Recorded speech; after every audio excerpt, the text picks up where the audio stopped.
আসসালামু আলাইকুম প্রিয় বাংলাদেশি ড্রাইভার ভাই, তোমরা বিদেশে আসতে চাও আসো, কিন্তু তোমাকে আসার আগে কিছু বিষয় জানতে হবে ভাই, প্লিজ জানতে যে হবেই। কারণ হলো নিয়মকানুন। কী নিয়মকানুন জানবে? তোমাকে আগে নিয়ম জানতে হবে। যে কোনোভাবে আসার আগে তোমরা আবেগের সাথে বিদেশে আসবে না, কারণ বিদেশে আসা আবেগের কোনো বিষয় না। যদিও আমরা আবেগের বসে অনেক কিছু করে থাকি, প্রবাসটা মনে করি আবেগ, আসলে প্রবাসটা আবেগ না, প্রবাসটা কষ্টের। এখানে যেমন টাকা আছে তেমন কষ্ট আছে, যেমন সুখ আছে তেমন কান্নাও আছে। তাই আমি বলবো আসার আগে জেনে বুঝে আসবে। কে কী জেনে বুঝে আসবে?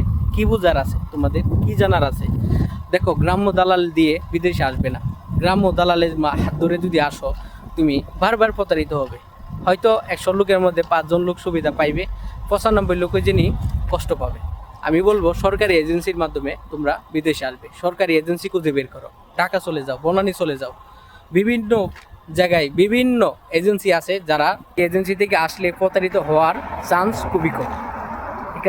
এখান থেকে যদি বিদেশে আসো, তুমি যদি কোনো কারণে কোম্পানি নাও পাও, তোমার যদি বড় অঙ্কের টাকা লসও হয়, তারপরে তুমি 1.5 লক্ষ টাকা উঠাইতে পারবে। 1,60,000 টাকা তুমি এজেন্সি থেকে পাবে, এজেন্সি থেকে তুমি নিতে পারবে।